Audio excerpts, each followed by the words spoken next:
What's up, everybody? Hello, hello. Let's go. Let's get excited. Welcome to GovCon Millions. I am doing this live. I just kind of wanted to go live and share government contracting with you all. Is it okay if I just do this live? Just kind of wanted to do this, kind of give you some love this week. And specifically because we're closing out the year, we want to really hit the ground running. 2025 is going to be an amazing year. But I want to make sure that you have everything you need to get started in government contracting. You're not delaying, you're not waiting, you're not hoping and just kind of getting stuck on all the information, just feeling overwhelmed, because that's the last thing that I want for you. So in this training, what I'm going to do is I'm going to break down my masterclass. I'm going to break down my masterclass and the strategy that has resulted in billions, with a B, billions of dollars in revenue for my clients. And with a win rate of 74%. And that's just $4.4 billion in just the last 4 years. Just the last 4 years, I've been doing government contracting, proposal development for over a decade. Well over a decade. So I wanted to give you my insight, the strategies that I'm using, how it's working for me, all that stuff right now, because it's time to take action, right? And if you want to move forward and look into one of our programs that sees it's a good fit for your business, then you can go ahead and click the link in the description and take it from there. Just wanted to put it out there. Go ahead and get a piece of paper and a pen. And while I am just kind of getting warmed up, you'll have all the information. Go ahead and run, go get your piece of paper and pen. This masterclass will be up December 3rd of 2024, and it'll come down on December 10th of 2024. December 10th of 2024. So we're living it up for 10 days. So I don't want you to say we're going to get back to you, because I know for certain, I know for sure, actually, we might actually take it down just so that we can incentivize you to take action right now, because the enemy of dreams is delay. It's not the fact that you're missing information or mindset or anything like that. It actually is delay in taking action, delay in getting things done, because time is something that can never be replaced. Well, we can all agree on that, right? We can't go to the bank and say, I will have 5 ones and 5 fives of time, right? We don't get that, right? Time is just time, and it's gone if we don't use it or if we lose it, right? So what do we have to do right now to start establishing a plan to win government contracts in the next coming year? And I want to say that we're still early in the fiscal year for government contracting. So fiscal year for the federal fiscal year starts October 1st, and it goes all the way to September 31st. And so definitely is still early to really get your feet wet. And I definitely highly recommend you start doing something now, before the calendar year's first quarter, because this is a great opportunity to build established relationships with agencies, establish relationships with potential primes, middlemen, or become one. And doing this now ahead of the entire seasons or the entire fiscal years contracting. So if you delay, then you have less time to do those taking that action. If you start now, or if you take action now, you're more likely to do really well, really, really well. So this is going to be a condensed version of the masterclass. I'm going to be sharing this with our subscribers list. So if you're interested in getting on our email list and getting all the fun stuff that we're sending out about government contracting, go ahead, comment below, and I will send you a link so that you can register, you can subscribe. All right, so let's get into it. Hopefully you got your pen, your paper, or something to write with, something to write on. Highly recommend use your hand, not to type it. Highly, highly, highly recommend. I should have said that earlier. You're more likely to retain that information and just lean in and listen and really just kind of just consume it. If you are joining us live, you can go ahead and put some comments in the chat. If you're watching the replay, put the comments in the chat. I will answer your comments. I will respond to you so that you have everything you need to make the best of 2025. So I want to welcome you to GovCon Millions. And this event is going to change everything I mean, everything for your life and your business. And I wish I had this information earlier on in my life. And that I would be able to help you guys earlier on in life. But obviously, it is what it is. So I'm going to make the most of this time. How many of you, and obviously I can ask this question, but how many of you, comment below, are ready to discover a high value, low competitive strategy to multiply your income without disrupting your current operations? Like, you already have an established 7, 8, or beyond figure business. It's doing really well in the private sector um, space, but you want to get into public sector. You want to sell to the government. And I'm here to tell you that it is totally possible. And I've already talked to many, many, many, many, many business owners at this level through my agency and just building relationships with them that throughout my career.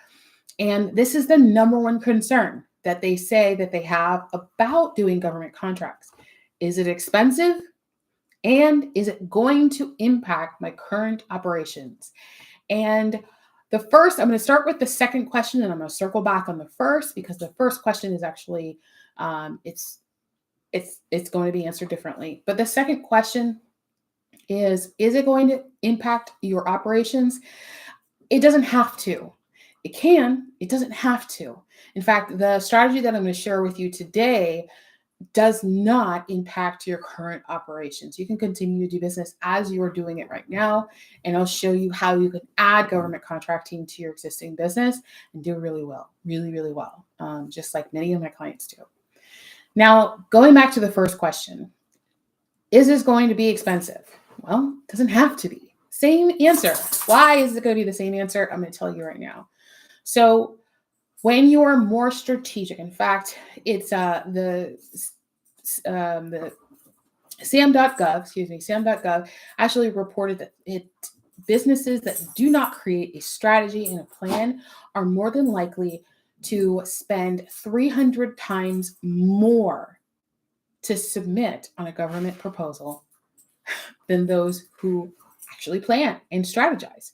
So it depends. If you choose to focus on just kind of like finding an opportunity and submitting on it, and then just fingers crossed, and then it doesn't work out and you don't see any fruits of that labor, and you're just like, oh, it doesn't work for me, and you walk away from it. Or you say, you know what, someone else handle it that has no experience, has never been in the space, doesn't have the track record of getting results for people, then yes, it will absolutely 100%. There's no way around it, because it's a different world.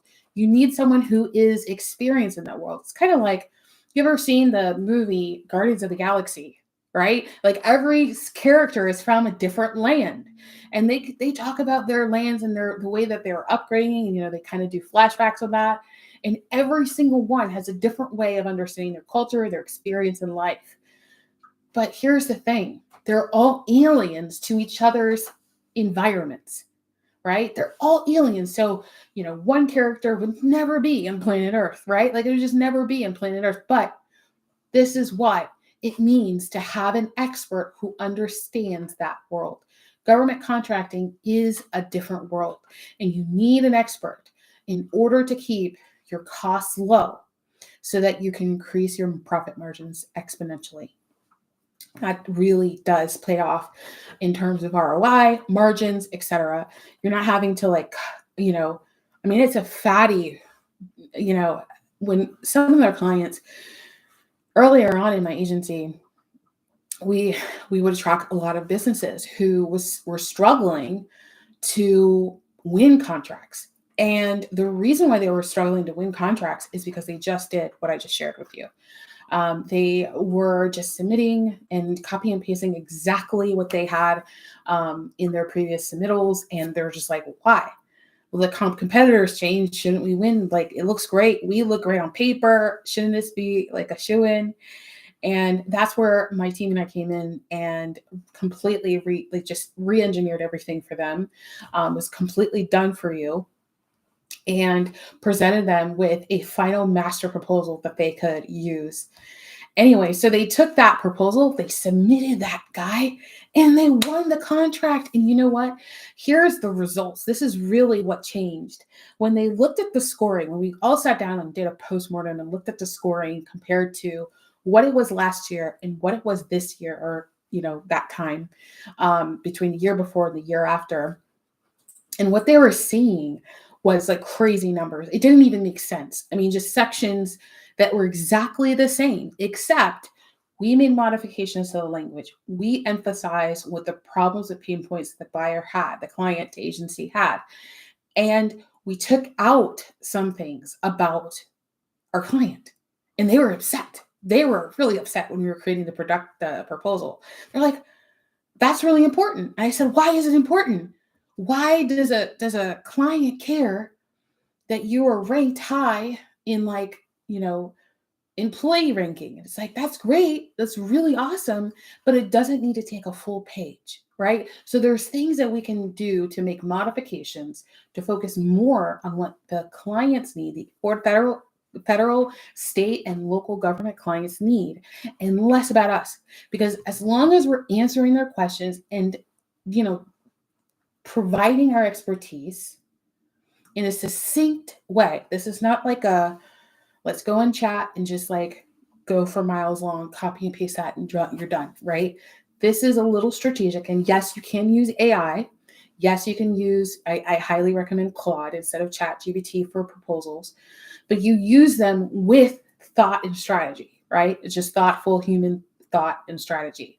And this is how you can create really mesmerizing proposals.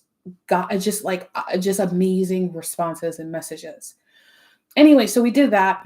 The numbers were completely night and day. Even the information, even the rankings that they did really well in the previous year had gone up because they followed this system I'm going to tell you about in a little bit. And the reason why we did that is so that we can help them move forward with winning even more. And that was the first proposal that we helped them submit, and they ended up submitting an additional 7 proposals after that. All of them were wins. And so it's not just like a one size fit all. This is a custom experience for business owners. All right, so that was the first story I wanted to share with you. Because the U.S. government, and I'm just talking about the U.S. government because there are other governments across the entire world that you could do business with in the form of government contracting. U.S. is just the largest. There's other governments there you could do government contracting with, but we'll talk about that in another day. If you're interested about more of that, comment below and we'll talk about that. We'll have an entire conversation about that. But the U.S. government spends over $500 billion annually on contracts, and only a small fraction of businesses know how to claim their share, like a very, very small. Competition is very low. And I'm going to pull back with what it actually looks like to do business with a government, but knowing that pool of money is literally sit there. So how does the money get there? How does it work? Is that coming, where is it coming from and where is it going? So here, right, this is a writer down, follow the money. In government contracting, this is essential at winning. This is essential at building relationships with, on the partnership side with other contractors and also the client side. So I can't emphasize this enough. Follow the money. I really hope that by the end of this masterclass, your eyes are going to be opened to a different world. There are opportunities everywhere. In fact, I was just reading a headline the other day that was in the media, and I don't watch the news in real time because they always put fluff and scare tactics and stuff like that. Sorry, but they do. And sorry, not sorry. And I was just kind of reading through, which is kind of my best bet because then they just take out all of that emotional thing in there, and I'm just reading the facts, right? I'm just reading their perspective. Anyway, so I'm reading it and I'm just like, that's a contract, that's a contract, that's a contract, that's a contract, that's a contract. When you get into this world, you see that there's so many opportunities right there, like right around you. I bet if you drive from your home to the grocery store and back, you'll pass at least 5 government contracts. I guarantee this. Don't come and sue me, but I guarantee this. If you are flying through and around the United States, you are passing dozens of government contracts in the airport and on the plane. Sorry, guys, it's true. They're everywhere. So, what does this mean? There are $500 billion set aside for doing business with small businesses. And what the government can constitute as a small business is a business that has less than, I should have had this written down. It's about 200 to 300 employees, unless you're in manufacturing and they have different rules, but you can look this up on the SBA website. So if most of my audience has less than 300 employees, most of them, not all of them, we do work with billion-dollar businesses as well. So what does that mean? That means that you are already described as a small business. You add certifications on top of that, and there's different pools of money to add to that, added to it. Okay. So do you need to be a certified business to do government contracting? Absolutely not. Do you need to be a billion-dollar business? No. Do you need to have a certain amount of money in the bank? No, you don't. You need to have an established business. And how I teach this is having past performance. This is how I help you be strategic in utilizing what you already have to just kind of grab the money that's sitting on the table right now for you to get. All right. So picture your list of the high-level stakeholders. I mean, amazed at how working with the government can elevate your credibility. It can double your influence in your current business circles. And here's the thing. Imagine what this looks like. Imagine a year, 3 years, and 5 years from now. Just a year from now, life will be different. You'll have your accomplished goal, more than likely, because government contracts are more lucrative than the private sector.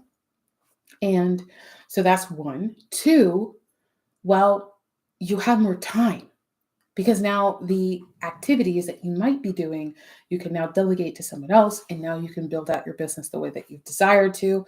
Maybe one day you're planning on selling it. Now your EBITDA goes up. I mean, there's so many. I mean, it just unfolds. It's just value upon value upon value for you. Okay.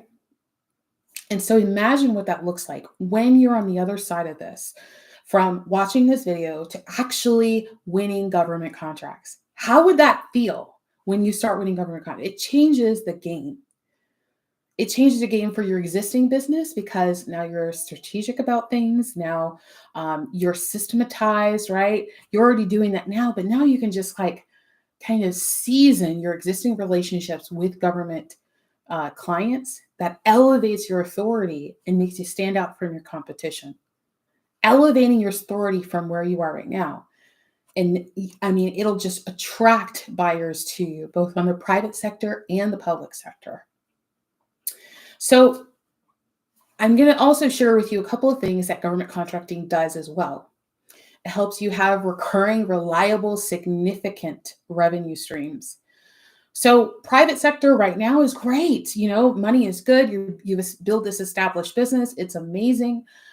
Government contracting, because it's less emotional and more technical and strategic, it's a little bit easier to convert. Once you're in the room, you have the right capabilities, you have the right past performance, you can showcase yourself better, and you have less competition.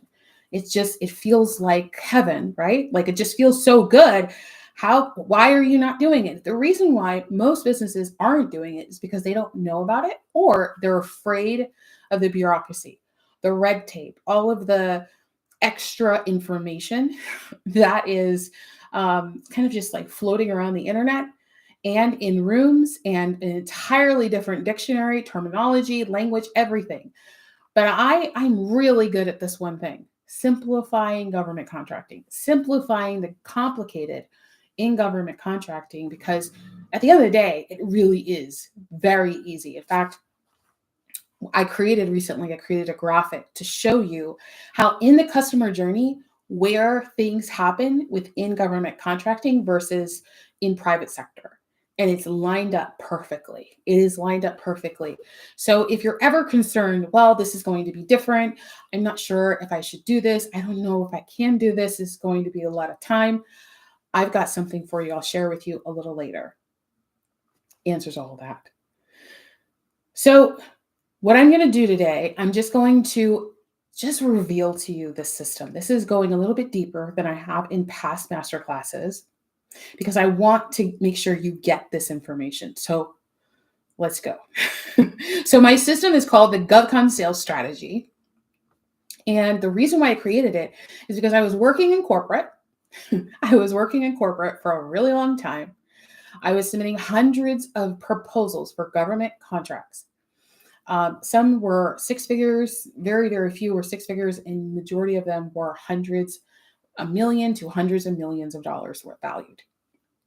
And I was in a meeting with one of my executives and a strategic partner, and we were sitting just in a 50th floor in the middle of Atlanta, beautiful skyline, all that stuff. Okay. And we're sitting across each other and we're just talking about strategy. We're talking about this specific opportunity. And the strategic partner says to me in front of my boss, an executive partner, executive business owner, and he says, Melinda, can you just come work for me? Like, I still stumble over it because it's just, it was just, at the time, I was shocked. And he said, can you just come and work with me? Would you be interested in coming to work with me? And I laughed it off because I'm like, you're joking, right? Nervously, I'm like, you got to be joking right now. And I just wanted to continue with the conversation. And my boss, he interrupted me to fight for me. And that was when I realized, like, wait, time out. This is no other job that you can scoop somebody off the street and teach them. This is a craft. And see, my employers didn't have a system. They didn't have a training module. They didn't have training tools. I have never worked with anyone, should I say, that had trainee programs for government contracting. Never. I have theories on that. But nonetheless, I created that in my head. And I was going through it over and over and over again. And I started winning more and more and more and more contracts. So much so that I had other executives from across a $7 billion business call me up on my desk phone and be like, hey, can I just send you the final draft to take a look, give me your notes? It shouldn't take too long, and bypass his marketing team so that I would look at it. And this was not just like a one-time thing. This was how I leveraged a lot of wine to get a lot of Cabernets into my trunk when on my way home, right? From leaders, because they'd send me stuff. They'd say thank you. They send me notes. They send me gift cards. Just because I did something that they didn't understand what I did, but it was so good. It was just like, just let her be in her space. And I want to also let you know, this is what really kind of changed the game for me, because I was like, okay, I need to start documenting this. If an executive of a $7 billion business and a strategic partner are fighting over me, I'm missing something. So it helped me take a step back and look at what was going on. And it came down to the system. I call this system the GovCon sales system. Later on, when I left corporate America and I started my agency, businesses were flocking. I was fully booked within the first 2 weeks, fully booked.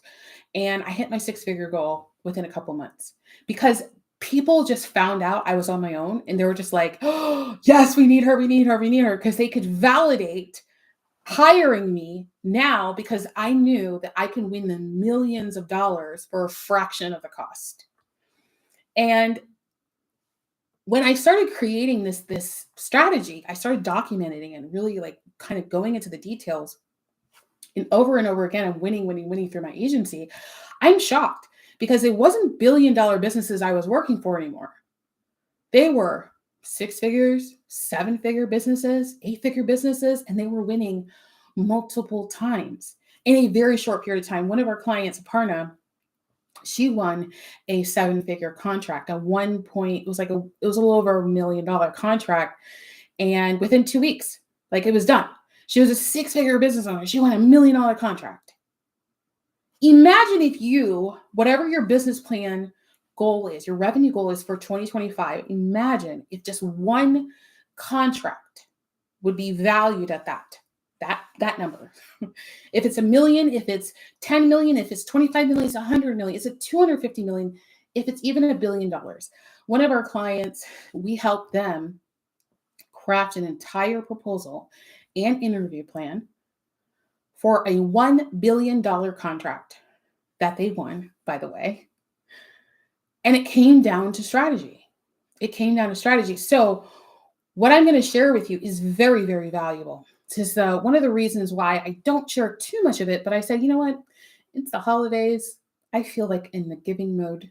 I may leave this up for a couple of days. I might not. So if you see it, congratulations. Here's your gift. If you don't, we'll try again or register for our upcoming masterclass. Okay. So it worked for startups. It was working for solopreneurs. It was working for established businesses. It was working for across different industries in different countries and different states. It was working for even companies that were doing government work already. And we were just helping them increase their win rate. And so when I was sharing about Aparna and our other client, Ed, those are just two examples of many clients that have won. And in fact, it's so funny. When we came up with our win rate of 74%, it actually included, it includes proposals that we didn't submit, but we did compliance on because they didn't want us to do the strategy. So we just did the compliance. So it has to include that. If we took that out, and 74% is already just like, people don't believe it. But if we took that out, it would be near 90%. So that's really what the numbers are, 74% next week. It's like 89.7, blah, blah, blah. But we do a lot. We do a lot of these opportunities. So I was shocked. The strategy works for anybody. And so like out of nothing, there was something of value that I can offer my clients. And they were just reaping the benefits from that. So the GovCon sales strategy, let's go ahead and dive right into that. GovCon sales strategy is, it has 5 steps. Okay, 5 steps. The first step is prepare. Prepare, get your business ready. Now, if you're running a 7-figure plus business, oops, my doggy. You're running a 7-figure plus business, you already have a lot of operations and systems in place, right? You've already been doing things for a while. And now you're just like, Melinda, help me with the ads? Can you cut my ads budget? Or, you know what? The travel to go to different conferences and networking events, just like, it doesn't feel strategic. I completely understand that.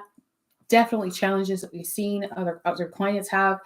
And here's what I'm going to say: prepare. This is about your business plan. This is not modifying what you currently have. This is just adding to your existing plan. So consider government contracting as an additional client, like a new avatar, okay, that you're just going to be focusing on and attracting. So you already have your plan. You're going to add this avatar to your plan. Now, there's other things that you do and prepare, like getting registered, federal, state, and local, and getting your certifications, all of the tactical, practical stuff that you can definitely delegate to somebody else. But I'm only going to focus on strategy in this masterclass because this is really what's going to kind of shift things for you. According to SAM.gov, nearly 20% of businesses fail to win contracts because their registration is incomplete or inaccurate. It's like a basic yet crucial step in the process. And I also wanted to share with you a friend of mine, I won't say his name, But a friend of mine, I told him I was doing government contracting. He was like, oh yeah, that's not difficult. I told him the system. He got it. He was like, boom, the light went off, and he was just like so excited. He has an established business. He went after his first government contract, and you know what? I celebrated with him. Like, he kind of fell off the planet when he did this, and I completely understand, because he didn't know what he was doing. He knew the system, but he didn't know what he was doing. And he came back and he was just like, I won the contract. And I said, hey, that's congratulations. That's awesome. And a little bit more time goes by, and I follow up with him, and I ask him, like, hey, how's it going? Like, are you delivering now? Da, da, da. And he says to me, yeah, I don't have it anymore. And I'm like, why don't you have it, H? And he told me that this step just screwed him up. What he did is he won the contract, but when the government was ready to pay him and set up the payment process that you do at the beginning of the contract, you sign the dotted line, they do the processing of the payment, set up direct deposit, or if you get paid through a credit card, there's different ways to do it depending on the size of the contract. My friend didn't have a business account. He was using a personal account. So they had to give the contract to someone else because his business wasn't set up properly. So he didn't want to say that to me. And, he was just like trying to like stumble over it, and he went in circles, and I'm like, okay, so let me make sure I understand. And he did tell me that I could share this story, just told me not to use his name. So it was just something so simple that just going to cause you millions of dollars to lose just because you don't set it up properly. And this is just making sure that you're good. Like, having a nice sweep over your operation, making sure they're systematized, making sure you have SOPs, like your documentation, you have past performance, that the actual team that you employ right now or you contract, they can actually do the work, right? They have, past experience and stuff like that. You always want, because the goal is to win contracts. So we're not going to focus on that part before we win the contracts, because we already know we're going to win the contracts. So we just focus on preparing for what we actually want, right? We focus on what we actually want, and that's how we get it. Step 2 is target. All right, so find the right high-level stakeholders, the right government clients. 67% of small business owners report feeling overwhelmed by the complexity of government contracting, causing them to avoid pursuing altogether. How many of you have ever felt overwhelmed by information? I know I was. My first government contract, my gosh. My boss gives me an RFP, and I think I have one somewhere around here. It gives me an RFP, and I'm grabbing it. I can use this for an example. So she gives me an RFP. She's like, hey, here it is. This is what you're assigned. I look at it. I read it through. And I was like, my eyes were welling with water. I was just like holding it, and I was just like, I have no idea what I'm reading right now. And then she said this. She came back and she was like, how's it going? And I said, great. My entire RFP was covered with highlighter. Like, it was just covered with highlighter. I was just like, I'm practically highlighted every line, because I was just like, I have no idea what this says. I'm so overwhelmed. What is any of this? And she comes back to me. She's like, how's it going? And I was like, great. What am I going to say? And she goes, okay, good. She's like, just answer all the questions, put it in a Word doc, and then we'll circle back. That was my training. Okay, by the way, I digress. Anyway, so I'm like, questions. In my mind, I'm like, I didn't see a question mark. I'd never done a response to a proposal or RFP ever before. So I was surprised at this. I was like, questions. So that broke me. And I went to the bathroom and I just cried. I was just so upset. I was like, okay, Melinda, you got to figure this out, because you got to figure this out. So I get back to my desk. I walk in her office. I was like, okay, I don't see any questions. She's like, oh, it's here. A lot of people get that wrong. I said, oh, okay. So the moral of the story is everybody goes through this. And this is why I want to share with you this information, so that you can avoid crying in the bathroom, or crying or welling up at all, or just giving up. Because this information, like, once you know the terminology, you're going to say to me, Melinda, this is so easy. and you're going to get excited. However, stick to the plan. Prepare is so, so important because it's about your business plan. Like, what are you trying to accomplish in your journey, month by month, quarter by quarter, and year by year in government contracting? It is crucial. Why do I say that? Because there's so much opportunity, right? So much opportunity. You ever seen Willy Wonka and the chocolate factory? And the kids go into like the chocolate factory and they go crazy, right? One blows up and turns into a blueberry. The other one is like gone. And all of these things happen because they were just inundated with so many opportunity that they didn't know what to choose. And that's the moral of the story, is like, there's so many opportunities available for you. There's so many opportunities that you can tap into right now, like literally right now. But you need a plan. That is how you succeed. If you lose by just going online and just clicking on something and just hoping the best. You might win, but you don't have a plan. You don't have a plan because it's not going to be sustainable to deliver. It's, you're taking a chance on that first impression. And as an established business owner, you want to put your best foot forward. What you would show your private clients is exactly what you should show your public sector clients. But the language is different. The messaging is different. It's tailored for them. And that's the difference. Okay. So target, we want to know who it is. We want to know if it's going to be the USDA. Is it going to be the DOD? Is it going to be, what agency do you want to do business with? This is an easy thing that you do. You go online, USA Spending. There's so many other websites to look up opportunities. You can build relationships with the agencies themselves, the offices themselves. There's different things that you do at this level just to gather. Okay, so I have this tool that I use. It's called the opportunity matrix, and I created the opportunity matrix specifically for this step, so that people don't feel overwhelmed. So you don't feel overwhelmed with a lot of information, because once you see, man, I could do this one, I could do that one, I could do this one, you don't want to put them all in your CRM, right? Because this is your first round. You don't want to put all of them in your CRM yet, but you want to gather, you want to collect them so that you can start tracking them. Some contracts are going to be too small for your company. Some contracts are going to be too big. So you get to decide whether you show up as a prime. We'll talk about strategy. It's the next step. So it's prime or subcontractor, or we do a different strategy like a JV. So let's just go right into strategy. Step 3, plan how you win. Plan how you win. Unprepared companies spend up to 3 times. So I just shared with you 300%, 3 times more on business development efforts to win contracts compared to those with a streamlined strategy. You're welcome.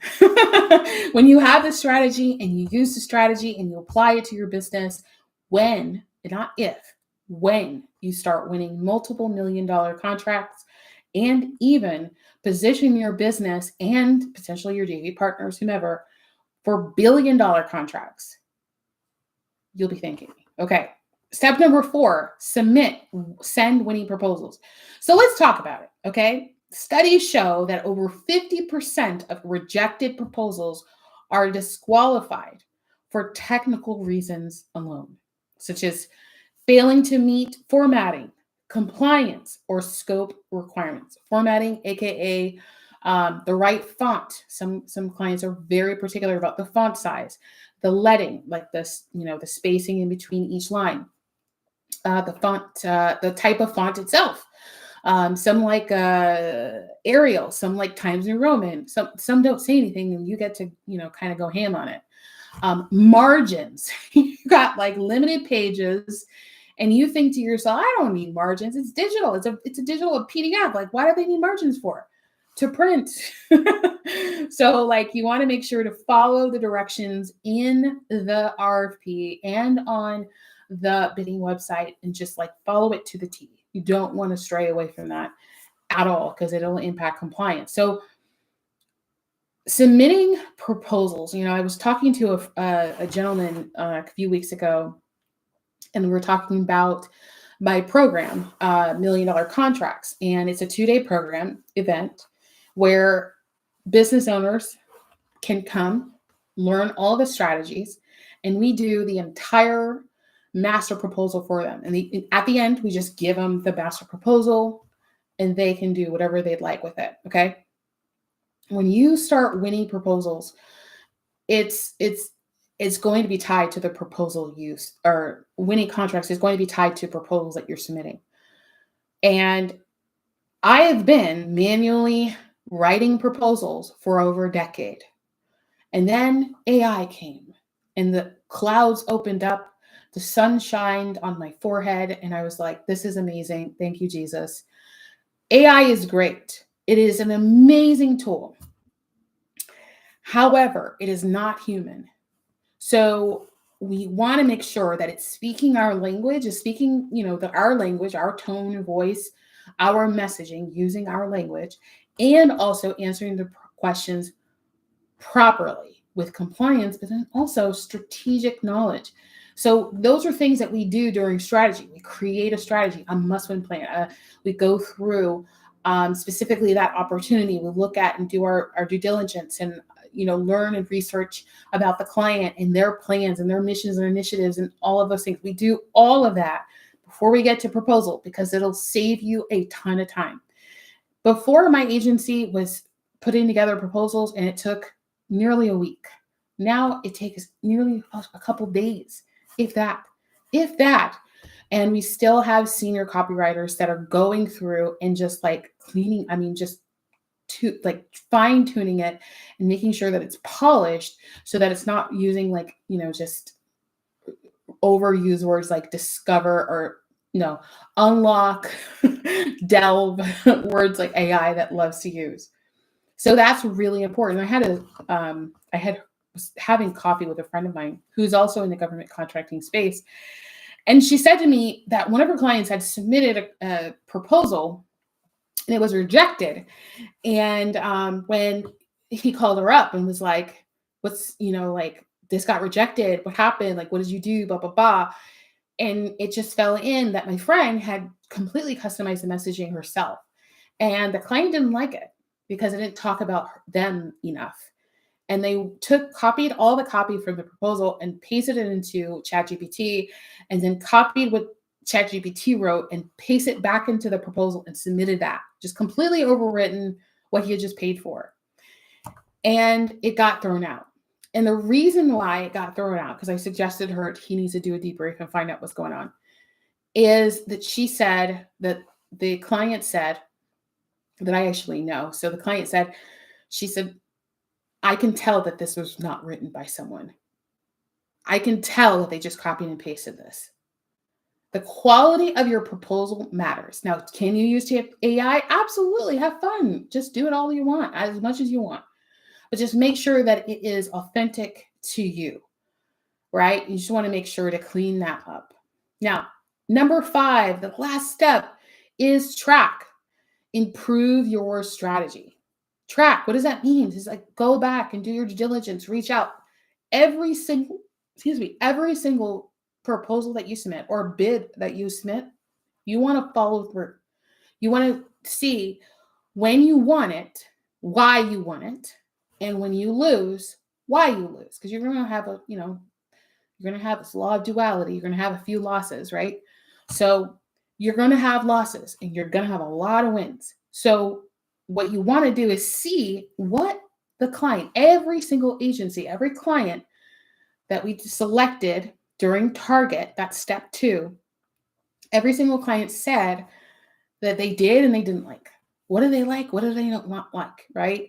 What did we say? What did we not say? What were we not compliant on? Every detail.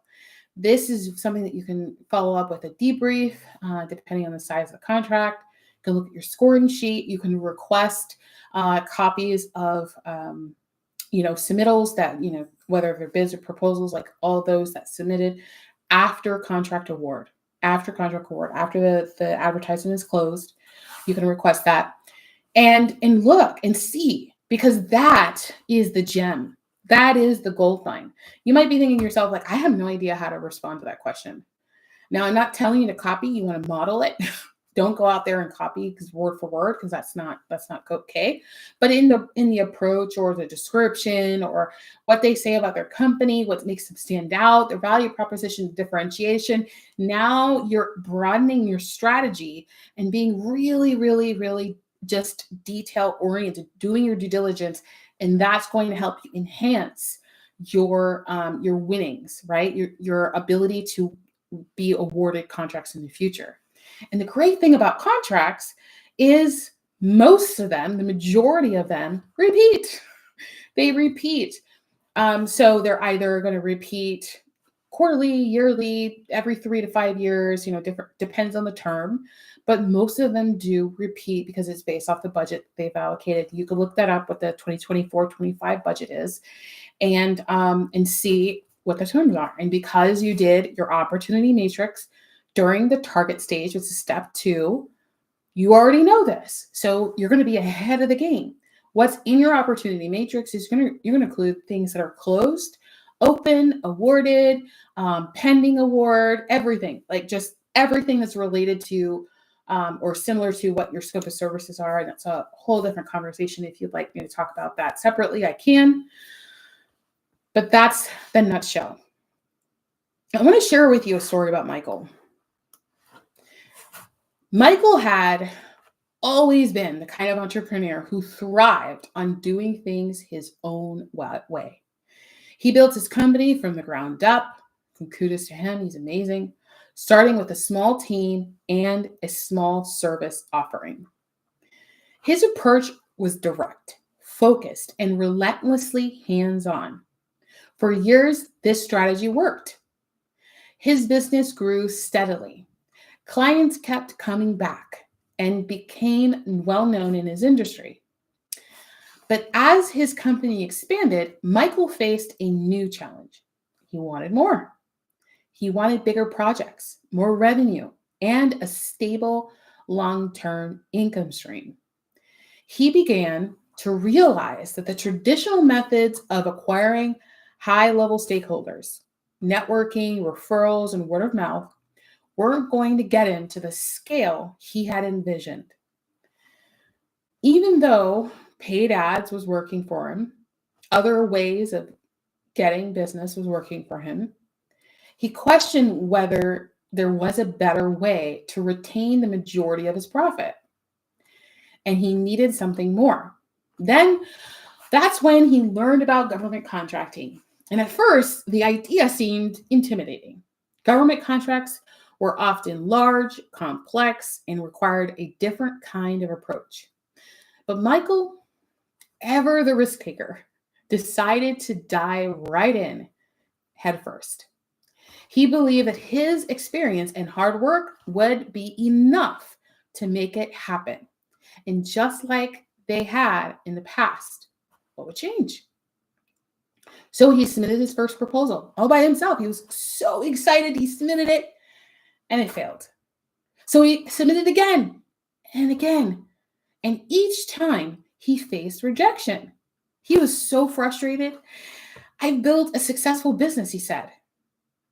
Why isn't this working? His tried and true methods of closing deals weren't enough in the government space.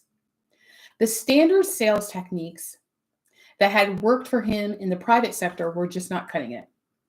It was at the point that Michael remembered saying, "What got you here won't get you there." He realized that to win government contracts, he needed to completely shift his approach. Instead of relying on his past success and instincts, he needed to learn the intricacies of government procurement process. He needed a new strategy, one that involved understanding the specific requirements, building relationships with decision makers, and creating highly tailored proposals. So Michael hired a mentor who specialized in government contracting. He invested in training to understand the nuances of the industry, compliance, documentation, pricing, proposals, and how to position his business as a trusted partner to the government. He shifted his focus from simply winning projects to understanding the needs and pain points of the government. It was no longer about just making a sale. It was about creating long-term partnerships with these agencies. With a fresh perspective and a refined strategy, Michael's next proposal was accepted. It wasn't just a small contract. It was a multi-million-dollar contract deal that catapulted his business into the world of government contracting.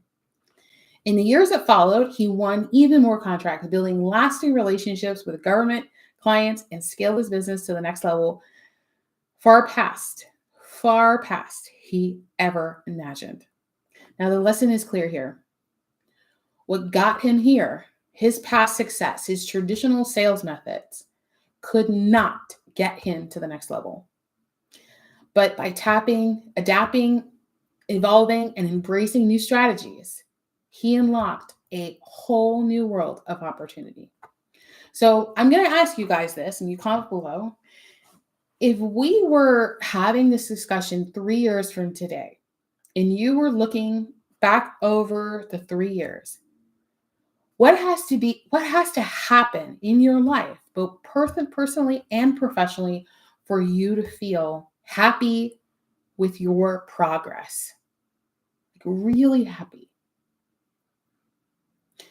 Do you want to be like Michael now or in 3 years? Let me know in the chat.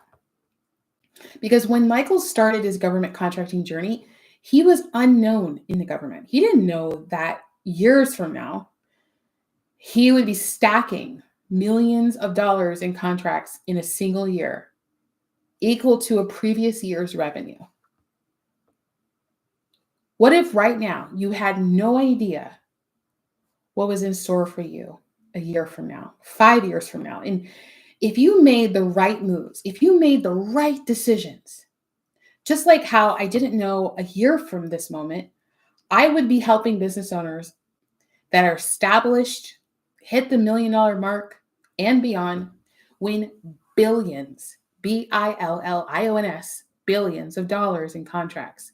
I had no idea 5 years from now, I would have consulted and coached people in government contracting, their teams, help them onboard a system into their business all over the world, because that was all in my future. What if that was the case for you right now? You had no idea what's actually possible for you if you make the right decisions. So what is your heart telling you? What is the next step? Is it whatever it takes? So the last thing that I'm going to share with you is about investment and spending. Spending is it's just a liability. Liability is an asset, okay? You probably already in investments, more likely. So we already understand what the difference between spending and investing is. When you step into government contracting, it's investing 100%, regardless of the outcome of your first contract that you chase. The goal is a long-term relationship, because the goal is to get on the speed dial, like be on speed dial for those clients, those agency clients, to pick up the phone and say, I have a contract right now. It's something that I do not need to advertise, because this happens all the time. Do not need to advertise. Can I give you money to solve this problem right now? You see, contracts don't need to take a lot of time. In fact, a lot of them don't. They're time sensitive. So that means that you could be adding millions of dollars to your existing business. If you're at 7 figures, it could be 7, 8, 9.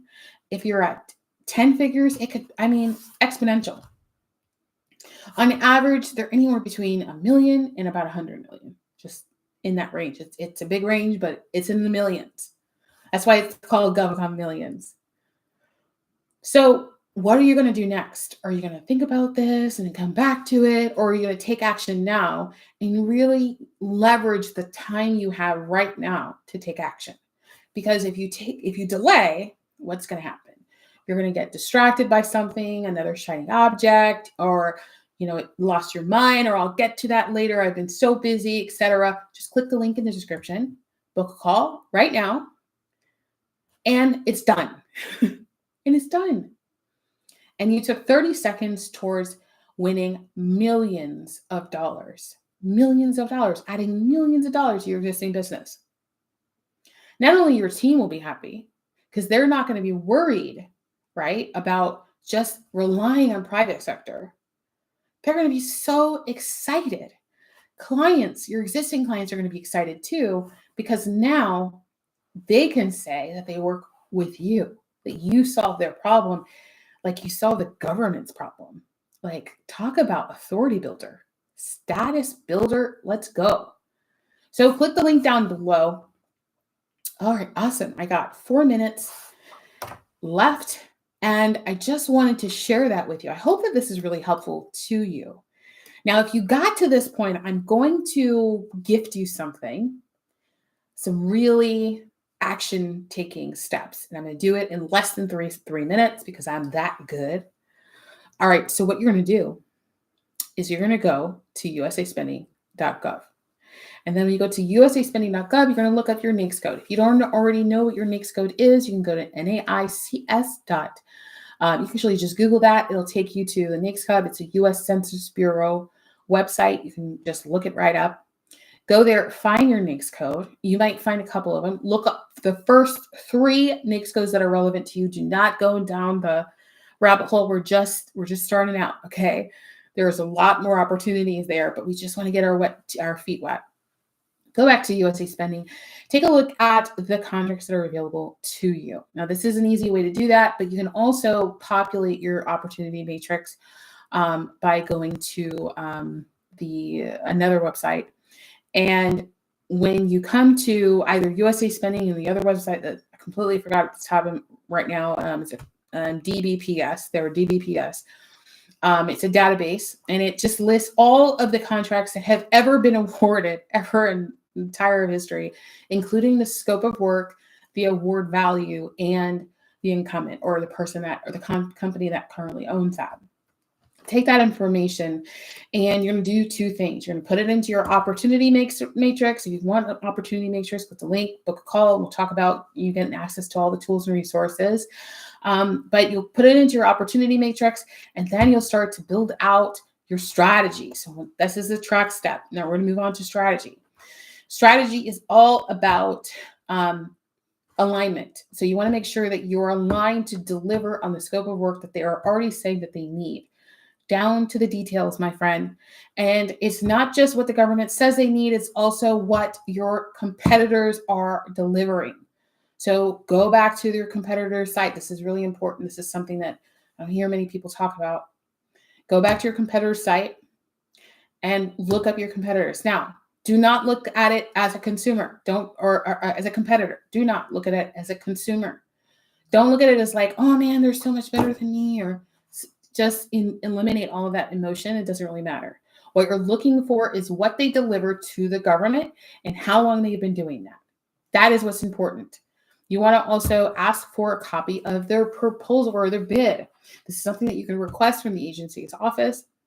There's more information on their website. Can't go into detail right now because I only have 2 minutes. And once you have that, then you have not only a copy, an example of what it looks like to win a government contract, because obviously you're looking at a winning contract, reading proposal and or bid, and you also know who's going to buy what you sell. You can align yourself to who's already winning, see who's going to be the perfect alignment, and this is where the strategy comes in. You find out whether or not that competitor is a good fit to be your JV partner, someone that you can go 50-50 in, or someone you can compete against for prime, or you can be a subcontractor. Most businesses, this is where the money's at, is subcontracting. Pick up the phone, call them, introduce yourself, let them know that you're brand new to the marketplace. You have these services that they cannot deliver or they do deliver, and you're here to support them as a subcontractor. If they're interested, they might have a pre-qualification application. Fill that out and put yourself in the running for subcontracting. The last tip I'm going to share with you is about subcontracting. Majority of agencies, oh my gosh, I can't believe I'm giving this out. Okay, so in majority of agencies, but I want to give this to you because you're here at the end. Majority of agencies don't care if you're subbing on all of the competitors that are submitting for Prime. So if there are 10, reach out to 10. If there are 2, reach out to 2. Either way, you increase your chances of winning government contracts. Okay. I love you guys. If you have any questions about anything that I've shared with you, comment below. Also, click the link in the description to book a call with me and we can talk about whether or not government contracting is the best fit for you. What does the process look like? What does this system look like? We also offer VIP days so that we actually come to your office and we do all of this for you. We just teach you the strategy so that you can figure it out and run with it with your team. We help you add it to your existing business plan, all that stuff. I'm over by seconds. I hope you're doing well. God bless you. Take care. And I love you very much. See you next time.